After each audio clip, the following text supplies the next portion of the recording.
Welcome to Conversations Different, a podcast from the Santa Fe New Mexican, featuring some of Santa Fe's most interesting people. My name is Inez Russell Gomez, editorial page editor for the Santa Fe New Mexican, and today we are talking to one of the funniest guys I know. He's Ricardo Caté, cartoonist, stand-up comedian, great dad, former teacher, Marine activist, and past tribal official at San Domingo or Kiowa Pueblo. 6 days a week, Ricardo draws without reservations for publication in our newspaper. It's been our most popular comic strip for years. But it almost didn't happen. Ricardo, tell everyone how you came to be a part of the Santa Fe New Mexican. Oh my gosh, that was 2006. No, 2007 when I walked in. I had just graduated from Fort Lewis College in 2006 with the, what was it called? It's interdisciplinary something degree, but it was a K through 12 grade school teacher. So I was looking for a job, and I happened to bring my mom up this one particular day. It was the fall of 2007, and she sells at the Portel here. And she wanted me to wait a couple of hours because she didn't feel well, and she thought maybe if she sold a couple of pieces, she'll have me drive her home. So I went walking around. I had my sketch pad with me, and then I walked past the old Santa Fe New Mexican on Marcy Street, and I thought, wow, I should go in there and see if they need any writers, because I like to write. Right. I really do. And so I didn't even think of the cartoon, which I had actually started drawing a year before at Fort Lewis College. I wound up on the school newspaper, and my cartoon, Fort Leisure, became so popular that the local tribe, or the tribe that the college sits on, belongs to the Southern Ute Indian tribe. And so they have a newspaper called the Southern Ute Drum, and the editor called and asked me if I could come up with a strip specifically for that newspaper. And so I said, yeah. And so I thought, okay, this is great. But then he calls me back and he says, oh, I forgot to tell you, can you make them native characters? And I was like, wow, I've never even thought of ever drawing a native character. I don't think up to that point, I don't think I ever had. So you're funny and you tell jokes and you draw funny things, but you hadn't thought about centering it on native life or native people. No, they were just, I guess, generic, and they weren't, native, but I guess they were white because I drew on white paper. I don't know. But so that was the first, my dilemma was, how do I draw these guys, these characters, without offending anyone? Because the only way I thought was to draw them in the Hollywood stereotypical fashion, with the loincloth, the feathers, braided hair, and all that. And so I fixed that by simply making the native characters smarter than their non-native counterparts. Right. And so I think even now, it's nobody has said anything. But anyway, I walk in the newspaper that day, and I wanted to be a writer, but then I was talking to Bernadette Garcia, and she was one of the editors, and she says, well, we don't need any writers, And I turned to leave, but then I remembered I had my sketch pad, and I already had some of my work from the previous newspaper job that I just explained. And I said, well, do you guys need a cartoonist? And she says, no, our cartoon page is full. I said, well, since I'm here, I could maybe draw something. You could maybe make some room, and you could put my cartoon there. And she goes, no, we can't do that. I said, why not? And she says, you have to go to the syndicate. I said, well, okay, where's the syndicate? She said, it's in Florida. We get our cartoon page from Florida. And I said, but I'm standing right here. Why don't you just look at my cartoon? She goes, look, you got to go to the syndicate. They'll put you on the page, and then they'll send it here. And I said, and I couldn't understand why I couldn't just, submit my stuff right there. Right. And it's just how newspapers work. And one of the things that's interesting about you is when you try something, you just look at the end result. You don't think about this is how it works. So you left that day, but you came back. Isn't that right? No, actually, I stayed. Because we went back and forth for like 15 minutes, and finally she said, "Okay, let me see the cartoons." And I opened up my sketch pad, and I think I had like 12 cartoons, and she starts laughing, and other people came in. I think you did, and sports writers and other people came in, and pretty soon there's like 15 people in there laughing. And then Bernadette says, "We got to have this cartoon." And so that's how I wound up in the paper. Right. And it didn't happen right away. No, there had to be, some glitches I had to take care of. And I didn't even have to have a name for my cartoon. And I was too lazy. I was so excited that it was going to be in the paper that I just decided to call it Caté's World, my last name. And I thought that was so lame and so lazy.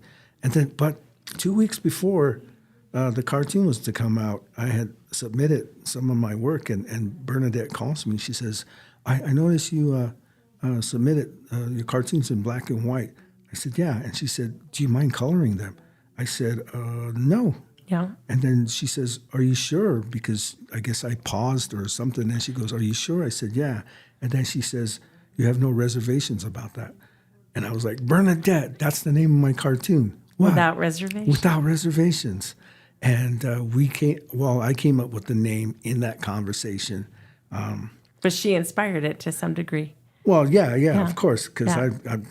I would never use that word reservations unless I was at a restaurant or something. But what you're good at is you play off words. I mean, that's really one of the hallmarks of the cartoons. So from the beginning with the name, you're playing off words and stereotypes to kind of present a different view than maybe most people get. Yeah, and it turns out that when I was, my dad dropped me off at a boarding school up in southern Colorado, the same tribe that had my cartoon in the paper, Southern Tribe in Ignacio, Colorado. I was 15 and just basically learning English. I was being forced actually to speak English, and my dad sent me up there to get me away from my friends so I don't go to the Santa Fe Indian School or Bernalillo High School where they went. So I was learning a lot of words, a lot of phrases. And because of the fact that I was not really struggling, but I guess using those phrases and words were somewhat comical to the kids who spoke English. And so I just revert back to those times when I was just trying out these words. So you came to English as not a native speaker of English, and that makes words, you play with them a lot. Yeah. And it's actually pretty cool, just being able to come at, the English language from that point of view. That's a good one. We'll take a break real quickly, and we'll be back in just a moment with Ricardo Caté, cartoonist extraordinaire.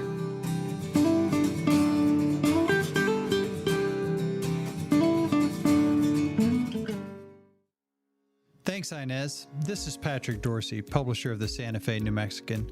We hope you're enjoying this episode of Conversations Different with Inez Russell Gomez. Great local content is only possible with a talented staff dedicated to bringing you the best local content possible. For that staff to do its work, we need your support by subscribing to the Santa Fe New Mexican. If you're already a subscriber, thank you. And if not, there's never been a better time to subscribe. In addition to our home-delivered newspaper that comes with full digital access, we also provide digital-only subscriptions for SantaFeNewMexican.com.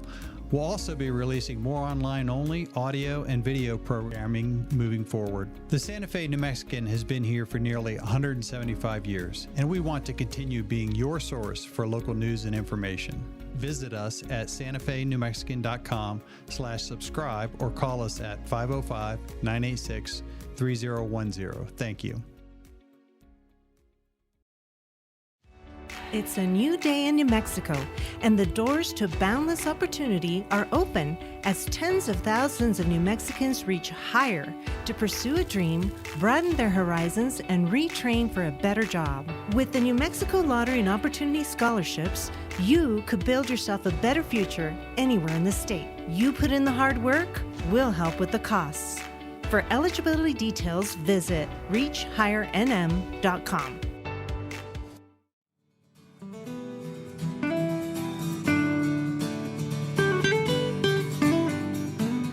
We're We're back talking with cartoonist Ricardo Caté. He does Without Reservations, and it is one of the few, if not the only, cartoon in a mainstream newspaper in America by a Native American, featuring Native themes and really giving us a peek into a world that most people don't ever see. And I think about how you've done one 6 days a week, every week since 2006. How do you come up with your ideas when you have to be on the line every single day? I've actually been asked that question a lot, and I really, to this day, I can't really figure it out. It's just these things just come to me, just the way I see the world and how my experience as a Marine, as a father, as a teacher. It's just the way I see the world, I guess. I've never really quite figured it out, but you mentioned earlier that I see something and I get to the end point, and in a way, I guess I take shortcuts to get to whatever it is. Like my first short film that I shot, when I first asked some of my friends who shoot film, they said, "Oh, you need this. You got to have a certain thing and a list of things." And I don't even remember because I don't know those things. All I did was I took my camcorder and I just shot what was in my head. I used 3 of my GED students at the time to help me shoot the film. And it wound up getting honorable mention at the Indian Market first movie showcase.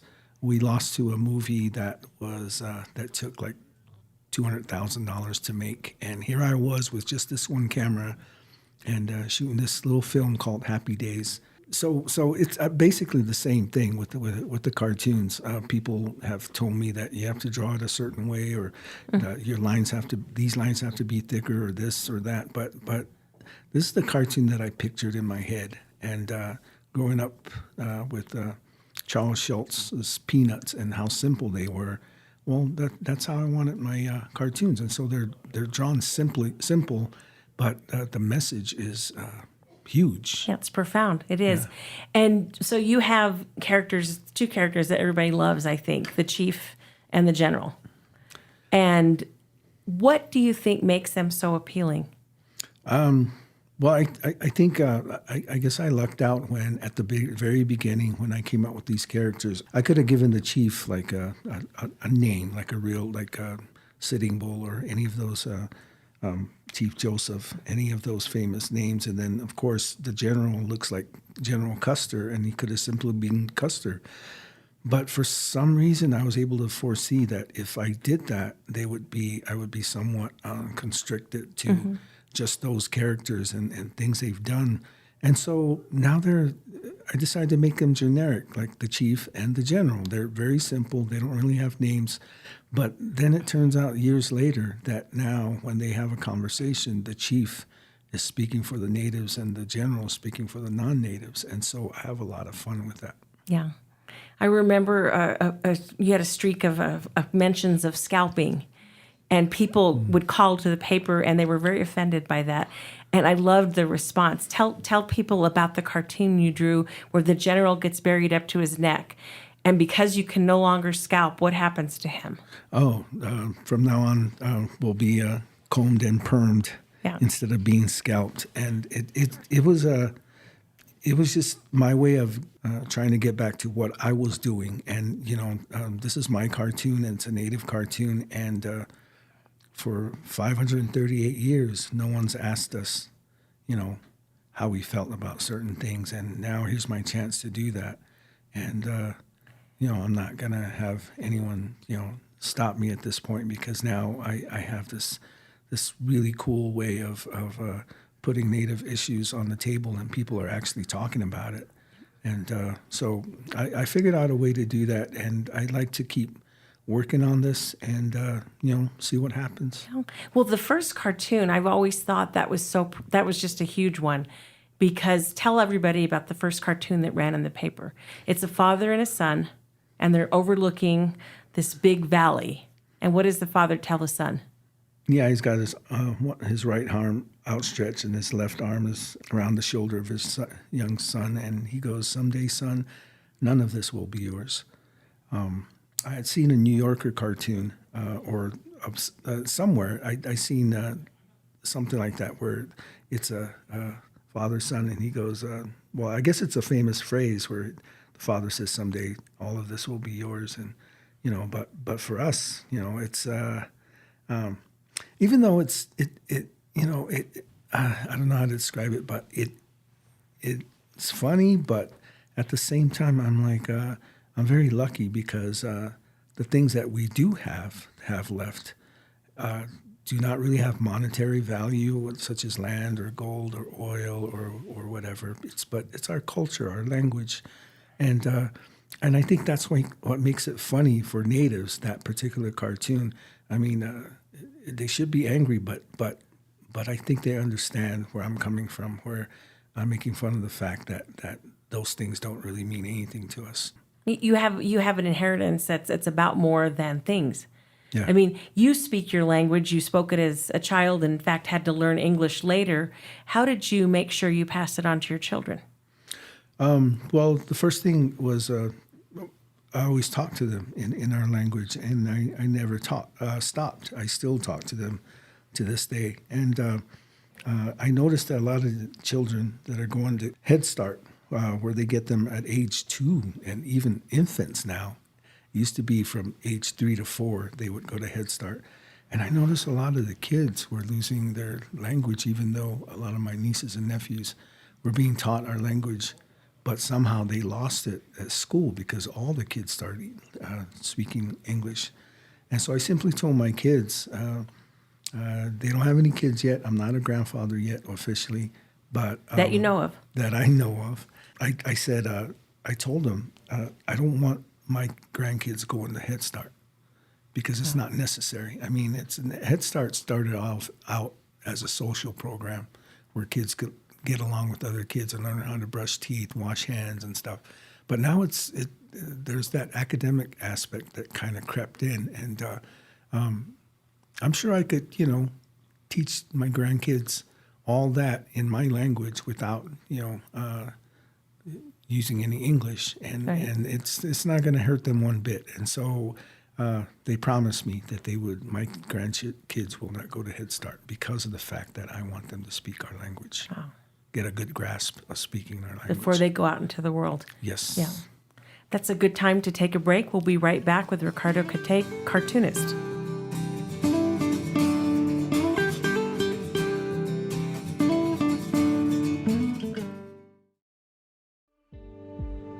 My name is Maria Jose Rodriguez Cadiz, and I am the Executive Director with Solace Sexual Assault Services. Our mission is to prevent sexual violence and empower survivors of sexual violence through restoring dignity, strength, and resiliency. For almost 51 years, Solace has reduced the impact of sexual violence. We do it by focusing on human rights, social justice, hope, and dignity. We believe survivors are experts in their own experiences and acknowledge that empowering them is crucial to their healing. Our advocacy, forensic interviewing, and therapy services are centered to their needs. Our sexual violence prevention programs in schools and community is just as important.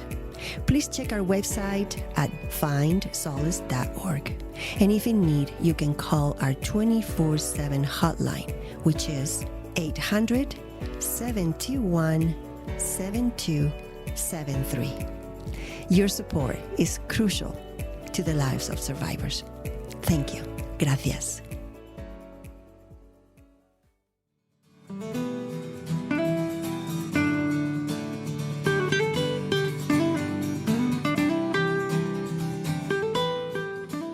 Recently, you were a spotlighted artist at the famous Comic-Con in San Diego, which I think was pretty exciting for us at the paper to see you honored that way. But there was also a little surprise. Tell us what happened with the Inkpot. Oh, yeah. First of all, it was my first Comic-Con officially as a participant. I was a special guest, and I remember I took my son, and we were all excited that Wednesday night when everything opened up and everyone was in costume. And I was really excited. Oh, look, there's Batman. Oh, is that Gandalf? And by day 2, I had enough of all these nerds, and because there were so many. By day 2, I was like, get out of the way, Batman, move, Gandalf, right? And so, so Saturday, I was able to get a booth. I didn't plan on selling any merchandise or anything, but I found myself without anything to do because my panels were Thursday and Wednesday and Thursday, and so I had the whole weekend. And so real quick, I filled out a thing to the California tax thingy so you could sell, and I did it over the line and online, and I was able to get it within an hour. And so it's very efficient, painting. unlike New Mexico. Well, like I said, it's I take shortcuts. And so anyway, so here I am sitting at this booth Saturday night, and these people came up. Well, actually, I went to go find a pen because one of my pens had dried up, and so I went looking for one. When I came back, this guy dressed up like Dr. Strange was telling the people there, he'll be back in a few minutes. And I was like, what's Dr. Strange doing representing me? And so I come up and they go, Ricardo, we have this award. And it was the Inkpot Award. And I'm very familiar with the Inkpot Award, which is basically your accomplishments in, as a cartoonist or a sci-fi writer or whatnot. It's a big deal. Yeah, it's a huge deal. It's a big in fact, deal. Stan Lee has one. Arnold Schwarzenegger has one for Terminator, and of course Steven Spielberg has one, and so I have one now, so they're in good company. So yeah, I got it, and so Dr. Strange stayed at my booth, and he wanted to celebrate with me, and I thought it was very strange. I didn't know this guy from, I don't know where he came from. He was your new friend. But yeah, he became my new friend and friended on Facebook, and so, but the award was just phenomenal. If you go on my Facebook page, you can see how emotional I got because it's basically the Academy Award for nerds like me, I guess. And so, and it's really heavy too. Like, very Did you have heavy. to carry it on the plane? Yeah. I was. I wouldn't say carry it. I would say I was cradling it. Oh, well, I think it shows how influential that you have become outside of just New Mexico, that you're recognized on a national scale, and that's a huge deal. Well, here's the thing: the other two guys that were cartoonists that were invited. First night, I remember we were sitting at the lounge at the hotel, and I was sitting between them, and they were talking. And they had been doing cartoons for over 25 years, and they were talking to each other, and they go, so, hey, how long did it take you to get invited as a special guest to this Comic-Con? The other guy says, I've been trying 8 years, and you? I've been trying for 7. And so they asked me, Ricardo, how long has it taken you to get invited? And I didn't know what to say, so I just said, 6. And they said, right? It's really hard. I didn't have the heart to tell them that. I had no idea that this thing existed. I just, out of the blue, I got an invitation from Comic-Con because they were familiar with my work.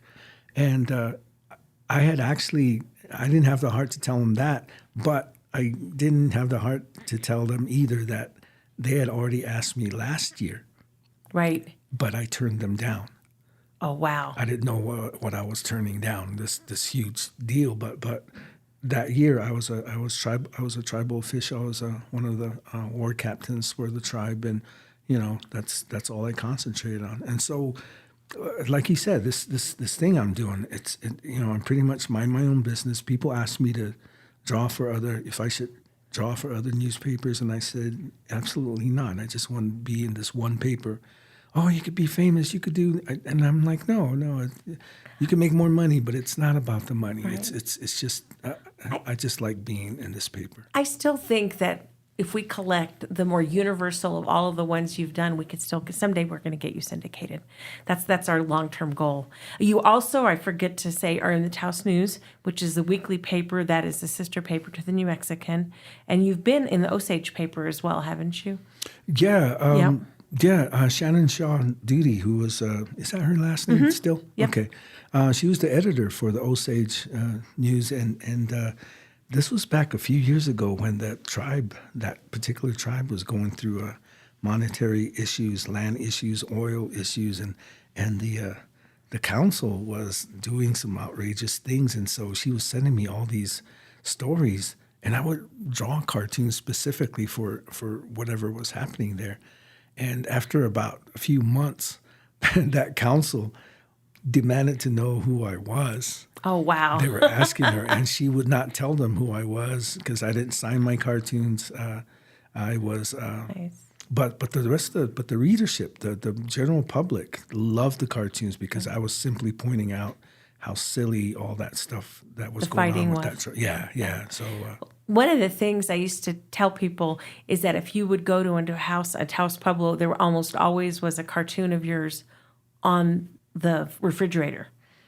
And literally, we had an old Spanish man. This wasn't an Indian guy. This was an old Hispanic man who came in here, and he had cut out all of your cartoons and had them in like a photo book since they began to run. So there's a connection between you and the people who subscribe to this paper that is pretty special, I think. I can't tell you how many people actually do that. They have a scrapbook. They send them off to other people around the country.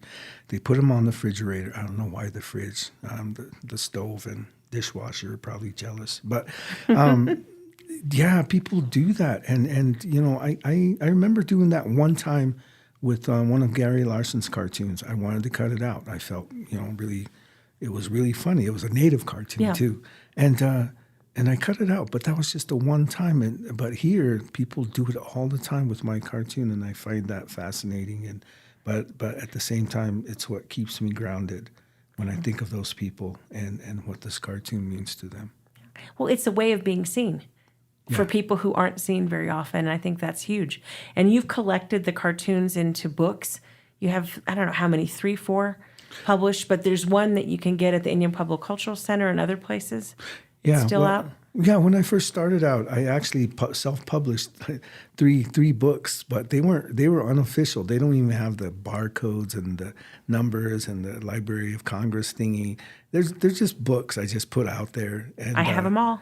And you have them all, and that's cool. But people want some more, and so the book that came out in 2012 was the first official one through Gibbs Smith Publishing, and it was the Without Reservations cartoons by Ricardo Caté. But since then, Gibbs Smith passed away 3 years ago, and so his people shot me an email, and they said they released me from doing book 2 with them. And I was very surprised, but I was happy too, because book 1, as far as royalties go, me and the kids we got diddly squat, right? Yep, that's it. Yeah, and so it was not a generous contract, shall we say. No. And so I was very happy to hear that they released me, and then they said as a footnote, book 2 generally doesn't do as well as book 1. And I thought, oh my gosh, these people up in Utah, the publishing company, have no idea that there are thousands of people waiting for book 2. And so me and the kids have been talking about it. Random House wants to publish our book, but we're apprehensive about trusting anyone from here on. But well, I know a lawyer who can read the contract. Oh yeah, okay. So that's the thing is to get a good contract, because then you can sell it and make a good, because they publicize it hopefully. Yeah, and that's what I want. I want. Well, this first book, it's going to be a really. I'm going to come out with it before this year ends because of my health conditions. I'm going to come out with the book of the COVID years, the 3 years that I drew cartoons with stuff that was going on and stuff with the then president that, stuff you can't make up, but it was hilarious. And I honestly miss him as a cartoonist. Oh, I don't. Anyway, that's what I want to come up with first, because I was going through my cartoons of all those during that time. And oh my gosh, the cartoons were so funny and hilarious and very sentimental to people who had lost people or what they were going through. And it wasn't. It was sensitive to that, and there was not a mean cartoon in there. And so I thought, wow, this would be a great time for people to remember in a humorous way this thing that this whole country went through, this whole world went through, And so that's what's coming out, Very nice. hopefully in a couple months. And you do a calendar usually every year, maybe not this year, but that's one of the popular, one of our Christmas gifts every year. We buy 10 Ricardos and hand them out.